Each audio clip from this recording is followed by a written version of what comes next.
Salut et bienvenue dans cette vidéo. Je suis installateur de pompes à chaleur et mon entreprise est qualifiée RGE. Je viens de terminer un chantier qui consistait à remplacer cette unité qui est une pompe à chaleur monobloc sur plancher chauffant rafraîchissant. C'est donc une unité réversible par cette magnifique bête de la marque Mitsubishi de dernière génération.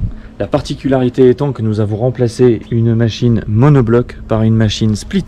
Ça veut dire que nous avons une liaison frigorifique entre les deux unités. Cette installation est particulièrement intéressante. Je l'ai filmée pour la partager entièrement avec vous. Je vous propose de commencer par le schéma hydraulique et ensuite nous passerons à la phase installation. C'est parti. Il s'articule autour d'un ballon qui sert à la fois de stock tampon et de découplage.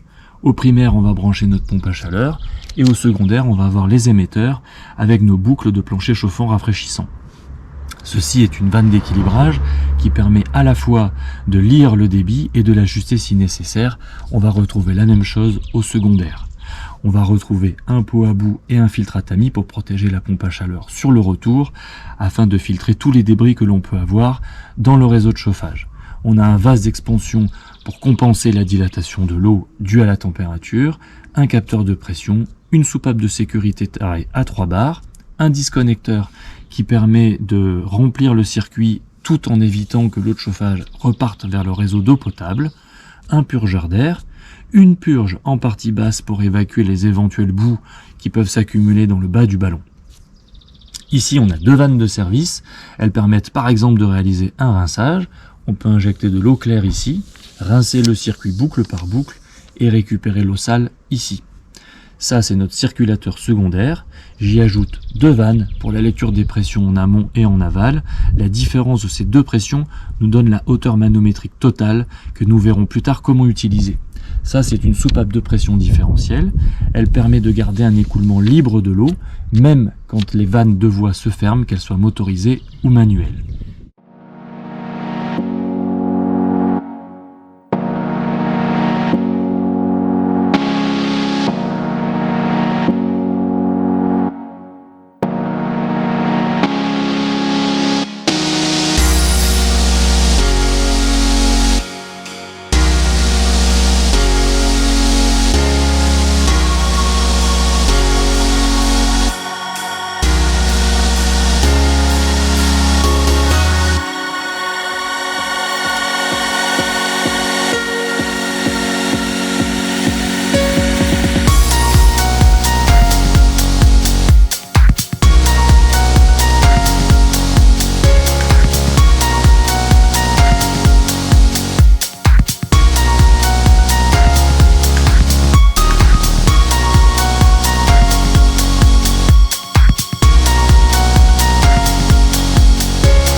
Voilà les amis, le circuit primaire est terminé, donc je vais vous montrer à quoi ça ressemble. Voilà, une petite vue d'ensemble. C'est de la belle ouvrage, comme on dit, tout en cuivre. Voilà, avec des pièces un petit peu compliquées. Tout en cintrage, pour éviter les pertes de charge. Voilà, on va reprendre vite fait le circuit dans son ensemble. Donc je vous rappelle le schéma, on est sur cette partie-là, en sortie du ballon.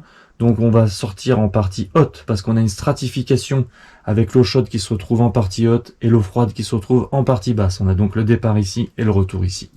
Allez, c'est parti. En vrai, ça donne quoi? La vanne d'isolement, je pars ici, j'ai une vanne pour l'injection de l'eau propre pour un rinçage. Ici, j'ai rajouté un thermomètre qui va nous donner la température de départ. Notre circulateur du circuit secondaire qui va donc être branché sur le groupe hydraulique qui sera piloté par le groupe hydraulique. Là, on a notre vanne de pression amont. Là, on a notre vanne de pression aval.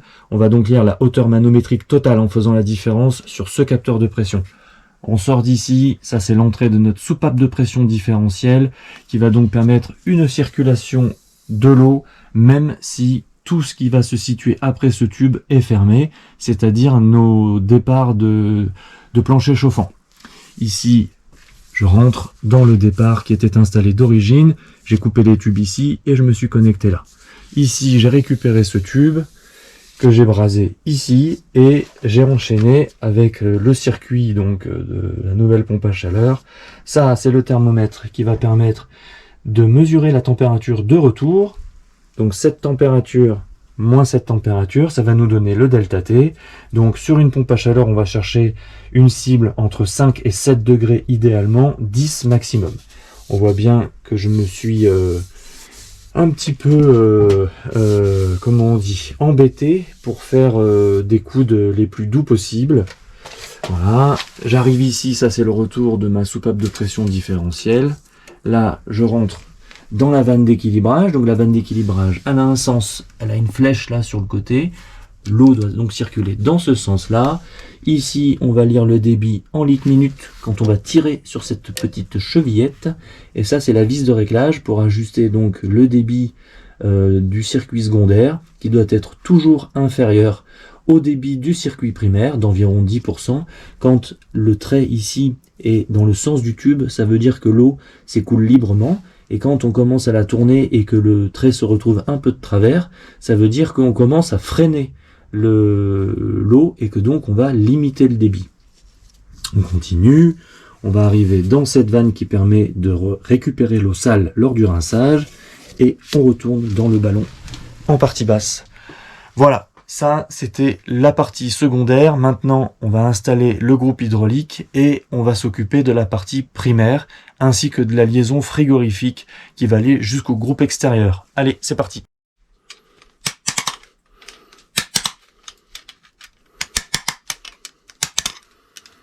Et il faut toujours gratter le filet pour être sûr que la filasse accroche bien, parce que sinon elle glisse. Moi je l'applique en vrac comme ça. Voilà. Donc il faut que ça fasse un truc bien comme ça là. Ensuite un petit peu de suif, pas trop parce qu'il faut juste que ça accroche, et ensuite on le serre. Elle est très pratique pour prendre justement les écrous, et une qui est un peu moins fine, mais elle s'ouvre très grand, donc du coup voilà, c'est impeccable, impeccable. Et on serre, et on serre.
sage.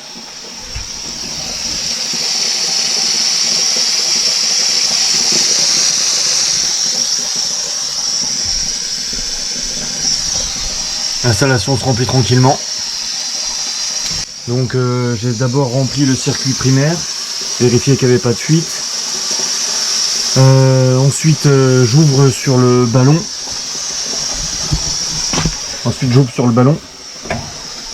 Voilà, des deux côtés. Et ensuite on ouvrira au secondaire pour vérifier partie par partie. Voilà, comme ça si jamais il y a une fuite, on intervient uniquement sur la partie qui est concernée. L'installation est terminée, elle m'a pris 5 jours.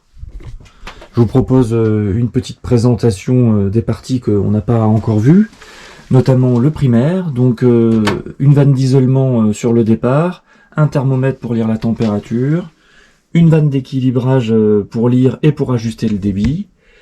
Le départ se fait donc sur le haut du ballon, le retour se fait sur le bas du ballon. Ici, sur ce piquage, on va retrouver le remplissage du circuit via le disconnecteur, ainsi que le vase d'expansion complet. Voilà. Après ça, on a le pot à bout avec sa purge basse, le filtre à tamis, une température de retour, ainsi qu'une vanne d'isolement qui revient sur le module hydraulique. Le module hydraulique, qu'est-ce qu'on peut dire là-dessus? On a une alimentation pour la partie à point électrique. L'alimentation du module hydraulique en lui-même vient du groupe extérieur. C'est un 4G15 qui alimente la machine. Au niveau des accessoires, la barrette orange ici permet de connecter les sorties. En l'occurrence, on n'a qu'un seul appareil qui est branché, c'est notre circulateur secondaire, qu'on a donc ici. Et au niveau des entrées, sur la partie basse, on va avoir sonde de départ et sonde de retour. On va retrouver ici et ici avec des serre-câbles tout simplement, et on va avoir également cet accessoire qui est indispensable, il est obligatoire sur les planchers chauffants rafraîchissants, mais là en l'occurrence c'est pour limiter la température en cas de chauffage, avec un thermostat de sécurité qui est arrêté à 55 degrés. Voilà, on a également dans cette machine un module Wi-Fi avec son petit boîtier de communication qui permet à la fois de lire ce qui se passe, mais aussi de piloter à distance. Et on a également un slot avec une carte SD à l'intérieur qui permet donc de préconfigurer la machine sur un ordinateur avec le logiciel qui va bien pour gagner du temps sur chantier. Mais elle permet aussi, cette carte, de sauvegarder toutes les informations en cas de coupure électrique de la machine. C'est donc un accessoire qui est assez important. Et puis on peut aussi jeter un œil au tableau électrique ici, bon, qui est assez simple. Les trois éléments essentiels sont un différentiel 30 milli pour le général, un départ pour le groupe extérieur et un départ pour l'unité intérieure. Voilà. Et bien maintenant que l'installation est présentée, il ne reste plus qu'à la refermer, remettre la porte sur le module hydraulique, la mettre en route et lire les températures, vérifier les paramètres nominaux. On y va. La machine est démarrée, on va donc pouvoir faire les relevés de mesures. Donc on va avoir besoin de plusieurs mesures, les températures et les débits. Donc au niveau du primaire, les températures lors des derniers relevés, c'était 11 degrés de départ et 14 degrés de retour, ça nous faisait donc un delta T de 3. Au secondaire, on avait 13 degrés au départ et 16 degrés au retour, c'est-à-dire un delta T de 3. Les débits, on va les lire sur nos vannes d'équilibrage. En tirant ici, je vois que je suis à 25 litres minute. Et sur le secondaire, je suis à 17,5. Je suis entre la graduation du 16 et du 19 environ, donc 17,5. Les températures, on peut les retrouver sur nos thermomètres. Là, sur le secondaire, au départ, on est à 14. Sur le secondaire, au retour, on est à 16. Là, sur le primaire, au départ, on est à 12. Et sur le primaire, au retour, on est à 15 à peu près. Alors, la deuxième série de mesures qu'il nous faut, c'est la puissance électrique. Donc là, il nous faut un wattmètre. Alors, on va se mettre comme ça, j'espère que vous allez voir. Donc, c'est important de prendre un wattmètre parce que on a besoin d'intégrer la puissance avec le COSFI. Donc là, je suis sur la phase marron. Donc, en mettant la tension Voilà, j'obtiens 295 watts avec un COSFI de 0,76. En faisant ça sur les 3 phases, on va pas le faire, on obtient la puissance des 3 phases. Donc j'ai fait un récapitulatif ici. Au primaire, au moment où j'ai mesuré, j'avais donc un delta T de 3, 25 litres minutes, ce qui nous donne 1500 litres par heure. Le calcul de la puissance se fait en faisant 1500 x 3 fois la chaleur massique de l'eau, qui est de 1,16, ça me donne 5220 watts. Au secondaire, quand j'ai pris les mesures, j'avais 4 degrés Kelvin, 17,5 litres minutes, ce qui nous donne 1050 litres par heure, et la puissance c'est 1050 x 4 x 1,16, ce qui nous donne 4872 watts. J'ai un peu moins de puissance au secondaire qu'au primaire, mais c'est normal puisque justement on fait tourner le circulateur un peu moins vite. La puissance électrique relevée, c'est donc 330 watts plus 250 plus 210, ce qui nous donne 790 watts de puissance consommée totale. On peut donc voir déjà que je consomme 800 watts électriques environ pour en produire 5000 environ. Je suis donc à un COP qui est relativement élevé, qui est de l'ordre de 5 ou 6. La puissance calorifique va se relever au niveau du groupe extérieur. J'ai fait les relevés de mesure, je vais détailler le calcul et je vous montrerai ensuite comment on fait pour relever ces mesures. Le delta T était de 6, donc là c'est entre l'avant et l'arrière du ventilateur, et le débit était de 36 m3 minute, ce qui nous donne 2160 m3 heure. Le calcul de la puissance se fait de la même manière, sauf qu'on n'est plus avec de l'eau, on est avec de l'air.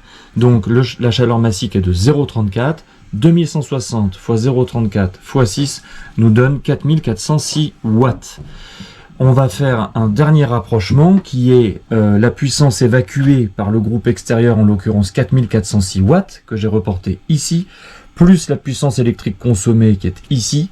Ça nous donne à peu près la puissance utile de 5220 watts qu'on retrouve donc au primaire ici. Voilà, c'est QFD. On a donc bien notre machine qui a un COP très élevé avec une correspondance entre les puissances produites et les puissances consommées électriquement et évacuées par la pompe à chaleur. On va passer sur le groupe extérieur pour faire les relevés de mesure et ensuite l'installation sera terminée. Voilà, donc on va prendre les mesures du groupe extérieur. Donc pour ce faire, on a besoin d'une température devant et d'une température à l'arrière. Ici, on a notre delta T, il est de 6,8 me dit le thermomètre. Cet appareil permet de prendre le débit. Donc là, je ne suis pas en mode débit, je suis en mode vitesse d'air parce que c'est plus compliqué de prendre le débit. Voilà, je suis autour des 4 mètres secondes. C'est juste pour vous montrer comment ça fonctionne avec ce petit ventilateur. Quand je veux prendre le débit, je suis obligé de mettre l'appareil dans un mode différent. Je balaye l'ensemble de la grille, j'ai 60 secondes pour le faire, et ça va me donner le débit moyen, puisque le débit n'est pas le même en tout point du ventilateur. Voilà, c'est pour bien vérifier les mesures sur lesquelles j'ai fait mes calculs tout à l'heure. Cette installation est maintenant terminée, j'espère que ça vous a plu, j'espère que vous y voyez un petit peu plus clair et que vous vous représentez mieux ce que c'est qu'une installation de pompe à chaleur. Je vous dis à très bientôt pour d'autres vidéos. La prochaine, ce sera certainement la mesure du COP d'un ballon thermodynamique split. Nous allons voir combien nous envoyons de puissance à l'intérieur du ballon pour chauffer l'eau. À bientôt et merci d'avoir regardé jusqu'au bout. Salut.